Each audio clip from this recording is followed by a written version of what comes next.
اوس به زه تاسو ته په دې ویډیو کې یو داسې پیښه وښیم چې هغه به تاسو له خوند هم درکړي او بل دا ده چې هغه به تاسو حیران هم کړي چې دا څنګه کیدی شي. یعنې داسې پیښې چې هغه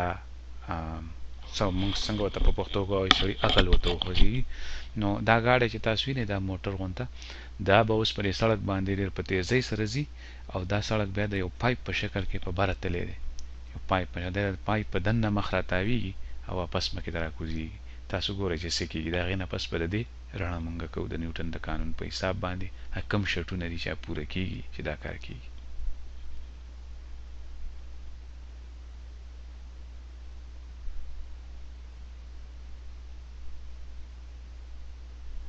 نو تاسو وکتله چې موټر په دې روډ باندې په تیزۍ سره راغی دلته او دلته په دې پایپ کې تاو شو په دننه مخ باندې او واپس راکوز شو او په دغه بره ځای باندې د ښکته ځمکې ته را پرې نه وته. نو که په دغه بره ځای باندې مونږ وګورو چې کم شرطونه پوره کېږي یعنې د ده ویلاسټي څومره پکار ده چې د ښکته را پرې نه وځي. خبره ټوله د ده په رفتار کې ده. که د ده رفتار د یو خاص حد نه کمي نو دی په دغه پایپ باندې تاویدی نه شي، دی به ښکته را پرېوځي په دې اړخ باندې ځمکې ته به را پرېوځي یا لږ غونته په ترس به را پرېوځي خو پوره کولی نه شي دغه ګیڼه تر څو پورې چې د رفتار یو خاص شرط پوره نه کړي او دغه شرط راوځي د نیوټن د قانونونو نه.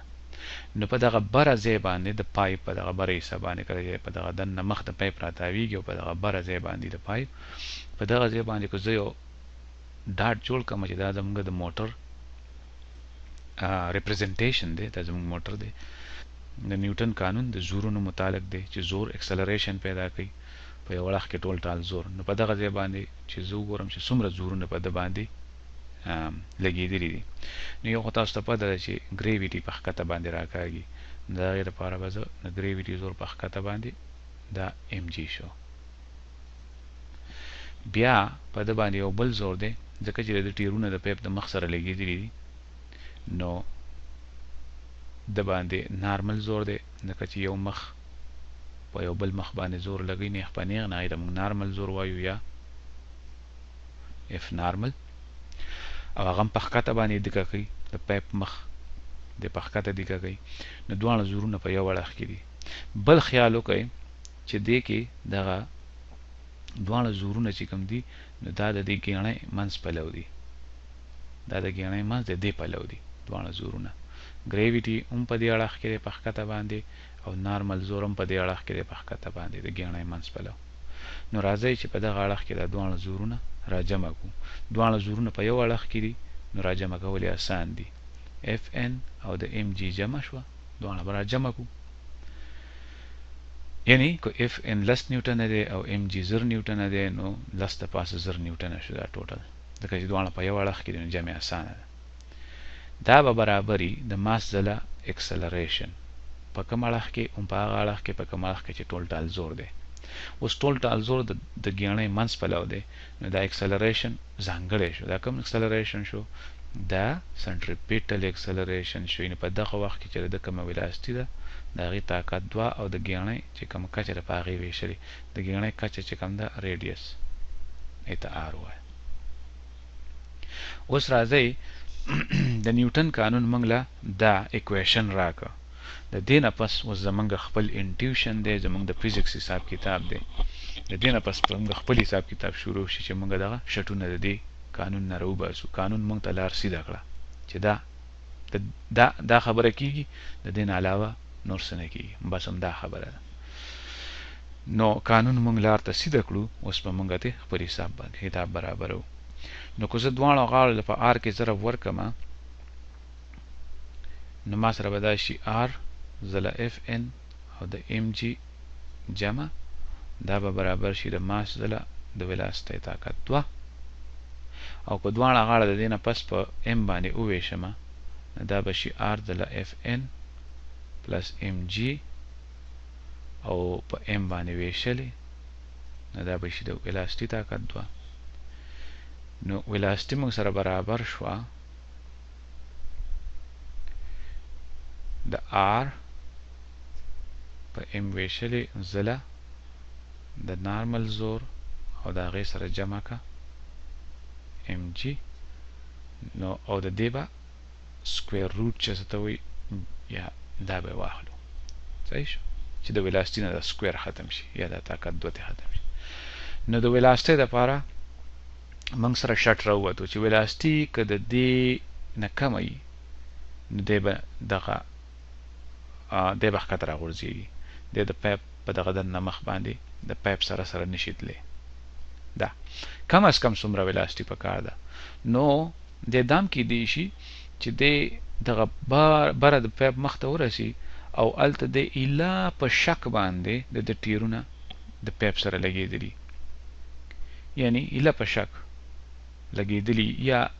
نه یې لګېدلي خو ډېر معمولي د پایپ نه لري نو په هغه وخت کې په ده باندې د نارمل فورس یا د پایپ زور زیرو کېږي نو کم از کم د ده ویلاسټي موږ ته دونه پکار ده که نارمل فورس پکې موږ دا فورس پکې زیرو کړو نو کم از کم د ده ویلاسټي موږ ته پکار ده چې دومره وي mgr په m ویشلي نو کم از کم د ده ویلاسټي دونه پکار ده gr او د هغې سکویر روټ صحیح شو کم از کم چې ویلاسټي دومره وي نو دی به بیا هم په دغه پایپ په دننه مخ راتاو شي خو دومره به وي چې د ده ټیرونه به د پایپ نه را جدا شوي په دغه وخت باندې خو دی به بیا هم ښکته راونه غورځېږي دی به په پایپ باندې راتاو شي یعنې د دغه پوینټ نه به مخکې لاړ شي نو کم از کم د دې نه که د دې نه ویلاسټي سیوا وي نو خیر دی صرف دومره به وي چې دی به بیا د پایپ سره د ټیرونه لګېدلي که د دې نه ویلاسټي سیوا وي د دې نو دا زمونږ شرط شو نو دا ځکه دا موټر والا ډېر په تیزۍ سره راځي دی کم از کم دومره ویلاسټي غواړي او که د دې نه سیوا شي نو هیڅ بدیت نه لري نو راځئ چې وګورو که د دې پایپ دغه موږ ته معلوم وي کچه په دغه کې تاسو کتل چې تقریبا څه 2 میټره به وو د دغه پایپ کچه په کوم پایپ کې چې دا موټر راتاو شوی یا به 3 میټره به وو ریډیس راځئ چې 3 میټره یې واخلو نو چې څومره ویلاسټي پکار ده نو د ګریویټیشنل اکسلریشن او د پایپ کچه او د هغې سکویر روټ نو ګریویټیشنل اکسلریشن 9.8 دی او که د پایپ دا ریډیس 3 میټره وي نو دا موږ سره شو راځئ چې د دې حساب کتاب وکړو په کلکولیټر باندې 9.8 په 3 کې ولا ضرب ورکړه دا ترې راغی او د دغه سکویر روټ واخله نو دی کم از کم چې دی دغه بره ځای ته ورسي دغه بره ټاپ ته د پایپ نو د ویلاسټي موږ له کم از کم پکار ده چې 15.4 میټره په یو سیکنډ کې چې دی په یو داسې پایپ کې راتاو شي چې د هغې ریډیس 3 میټره دی اوس تاسو دې ځای کې بل یو شي ته سوچ وکړئ په دې شټ کې چې د ویلاسټي څومره پکار ده په دې کې د موټر هیڅ ذکر نشته په دې کې ګریویټیشنل اکسلریشن دی جی چې 9.8 دی او دا د هر شي لپاره یو شی دی که موټر دی که ټریکټر دی که بیلوري دی په دغه پایپ کې په دې لاندې ځای کې په تیزۍ سره ویسته نه به هم راتاو شي خو که ویلاسټي دغه عمره وي هر شی چې دی ویشته یعنی د موټر ذکر پکې نشته د موټر ماس پکې کینسل شوی دی نو ویلاسټي دومره پکار ده که د هر شي ویلاسټي چې 3 میټره ریډیس دی یو پایپ نو په هغې کې یو سړی هم راتاویدی شي خو کو د هغه ویلاسټي چې بره ټاپ ته ورسي هغه 15.4 میټره په یو سیکنډ کې نو تاسو په دې